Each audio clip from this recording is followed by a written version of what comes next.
Hi students, welcome back. Post graduation in English के segment में आज हम लोग पढ़ने वाले हैं reformation movement in England and its impact on life and literature. बहुत ही इंपॉर्टेंट टॉपिक है। शुरू से अंत तक इस वीडियो को आप लोग देखिएगा और बहुत अच्छे तरीके से आप जब इस वीडियो को आप देख लेंगे तो आपको कोई भी कन्फ्यूजन नहीं रहेगा और बहुत आसानी से आप इसको कर पाएंगे। चलिए हम लोग शुरू करते हैं। सबसे पहले समझना है कि व्हाट वाज रिफॉर्मेशन मूवमेंट। तो सबसे पहले आप ये समझिए कि इंग्लैंड में कैथोलिक क्रिश्चियन धर्म चल रहा था वहाँ।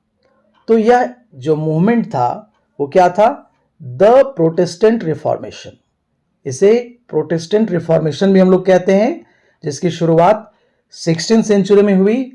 1517 ये साल था और इसको हम 16th सेंचुरी कहते हैं। यह एक रिलीजियस मूवमेंट था जिसे इनिशिएट किया गया मार्टिन लूथर, जॉन कैल्विन और दूसरे लोगों के द्वारा।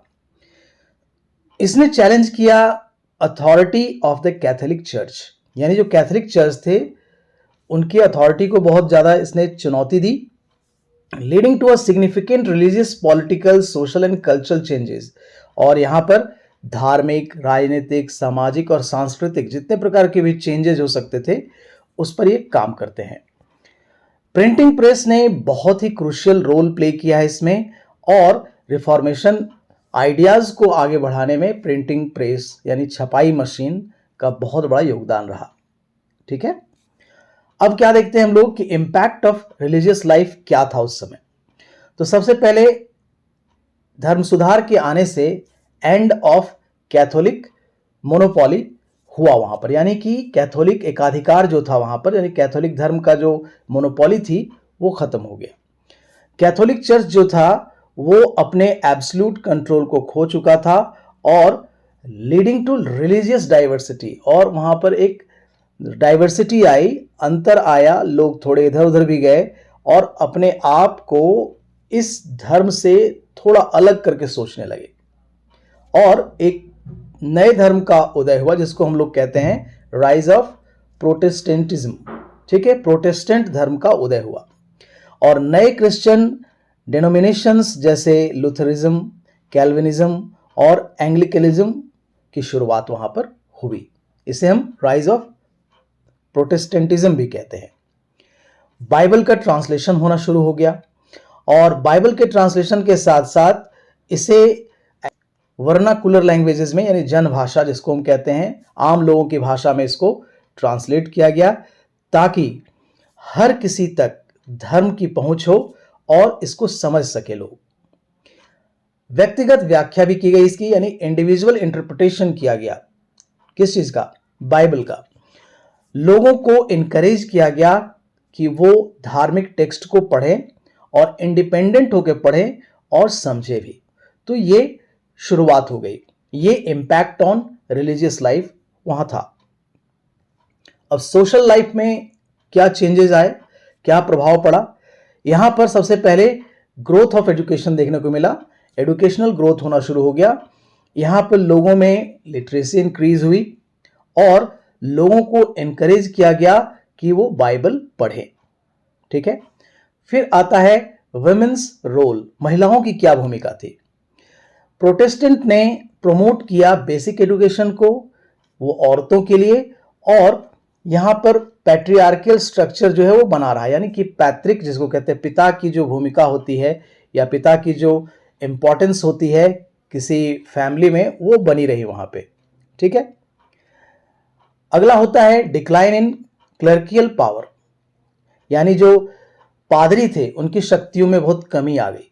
ठीक है, जो क्लर्जी थे उन्होंने सोशल और पॉलिटिकल जो प्रिविलेजेस उनको मिला हुआ था वो खत्म हो गई। रिलीजियस कन्फ्लिक्ट्स होने लगे, वार्स एंड परसिक्यूशंस जो हैं वो वहां हुए और 30 इयर्स वार वहां हुआ और इंग्लिश रिफॉर्मेशन की शुरुआत हुई। ये धार्मिक संघर्ष देखने को मिला। फिर हम लोग देखते हैं impact on political life. Rise of nation states, राष्ट्र राज्यों का उदय हुआ वहां, जिसको आप कह सकते हैं राइज ऑफ नेशन स्टेट्स। इसने क्या किया, जो पोप था, पोप के इन्फ्लुएंस को कम किया, वीकेंड किया, और मोनार्क्स और सेक्युलर रूलर्स को स्ट्रेंथन किया। यानी धर्म से लोग एक तरह से राजतंत्र की तरफ मुड़ने लगे। पहले धर्म का बहुत बड़ा हस्तक्षेप था। चर्च स्टेट सेपरेशन, यानी चर्च और राज्य का अलगाव हो गया, अलग अलग हो गए। इसने एक फाउंडेशन बनाया और मॉडर्न सेक्युलरिज्म की तरफ ये समाज चलने लगा। ठीक है, डेमोक्रेटिक आइडियाज आने लगे, लोकतांत्रिक विचार जिसको हम लोग कहते हैं, और इंडिविजुअल फेथ पर जोर दिया जाने लगा। डेमोक्रेटिक आइडियाज आने लगे, इंडिविजुअल फेथ ने कंट्रीब्यूट किया डेमोक्रेटिक मूवमेंट्स को, और एक तरह से लोकतांत्रिक विचार सामने आने लगे। रिलीजियस वॉर्स भी हुए, conflicts between Catholics and Protestants, दोनों के बीच में धार्मिक युद्ध भी हुआ। इसने रिशेप किया यूरोपियन पॉलिटिकल बाउंड्रीज को, जो यूरोप के पॉलिटिकल बाउंड्रीज थे उसको एक तरह से रिशेप किया गया। अब इसका प्रभाव साहित्य पे देखा गया। वो क्या था? वर्नाकुलर लिटरेचर फ्लरिश्ड, यानी आम भाषा में साहित्य का विकास होना शुरू हो गया। राइटर्स ने लोकल लैंग्वेज का यूज करके और जो साहित्य है उसको लिखना शुरू किया। लैटिन को नकार दिया गया ताकि आम लोग इसको समझने लगे। रिलीजियस लिटरेचर जो है उसे भी सामने लाए गए। प्रोटेस्टेंट्स पैम्पलेट्स छपवाए गए। सरमन्स, जिसको आप कहते हैं उपदेश, और थियोलॉजिकल राइटिंग्स बहुत पॉपुलर होने लगे। ह्यूमैनिज्म और इंडिविजुअलिज्म, जिसको मानवतावाद और व्यक्तिवाद कहते हैं, इसकी शुरुआत हुई। लिटरेचर ने शुरुआत कर दी फोकस करना पर्सनल फेथ के ऊपर, मोरालिटी के ऊपर, और अथॉरिटी को क्वेश्चन करना शुरू किया। यानी ये है, अधिकारी हैं, ये हैं तो क्यों हैं, इनकी क्या ड्यूटी होनी चाहिए, इन सारी चीज़ों पर बात होने लगी।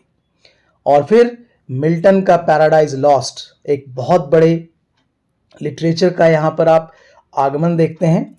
Reflects Protestants believes and divine justice. ठीक है, यहाँ पर आप मिल्टन का एंट्रेंस देखेंगे। शेक्सपियर और रिफॉर्मेशन आइडियल्स जो हैं वो दिखाई पड़ने लगे। जितने भी प्लेज थे शेक्सपियर के, उनके थीम्स रिलीजियस कन्फ्लिक्ट्स और इंडिविजुअल कॉन्सेंस पर बेस्ड दिखाई पड़ने लगे।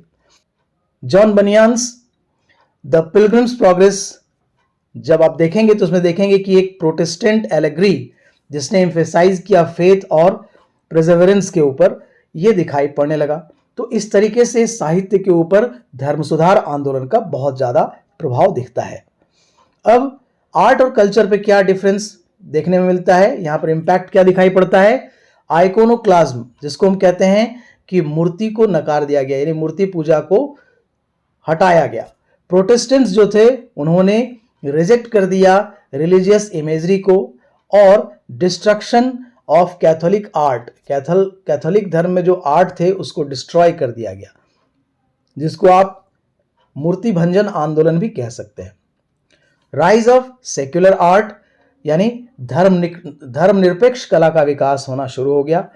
इसमें फोकस किया गया, शिफ्ट किया गया फोकस को from religious themes to human experience and nature, यानी धर्म से हटकर मानवीय जो अनुभव हैं और नेचर है उसके तरफ, एक सेक्युलर सोच के तरफ लोगों को ले जाया जाने लगा। म्यूजिक इन वर्शिप कैसे होने लगा? हीम्स और कांग्रेगेशनल, जितने भी धार्मिक जो आयोजन होते थे उसमें सिंगिंग को पॉपुलर किया गया, और मार्टिन लूथर के जितने भी हीम्स थे, भजन थे, उसको गाया जाने लगा।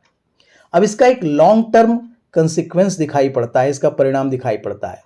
क्या है वो? जैसे मॉडर्नाइजेशन ऑफ क्रिश्चियनिटी, यानी ईसाई धर्म का आधुनिकीकरण आप कह सकते हैं इसको।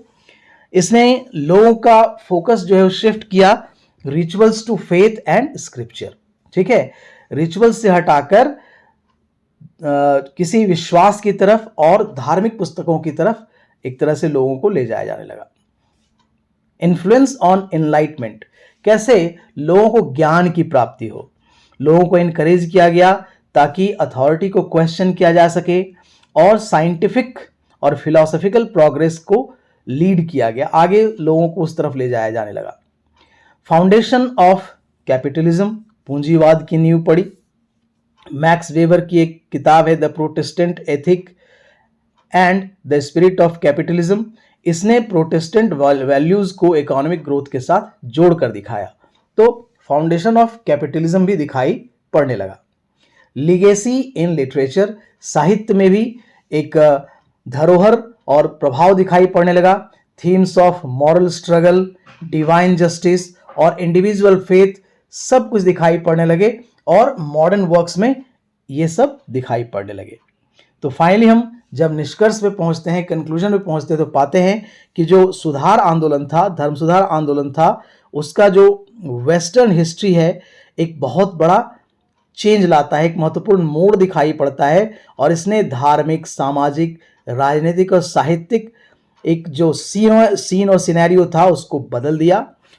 इसने एक रास्ता दिया मॉडर्न इंडिविजुअलिज्म को, डेमोक्रेटिक आइडियल्स को, और एक कल्चरल शिफ्ट दिखाई पड़ता है इसके कारण, जिसने उस समय के समकालीन, उस समय का जो कंटेम्प्रेरी सोसाइटी और लिटरेचर था उसके ऊपर इसका सबसे ज़्यादा प्रभाव दिखाई पड़ता है।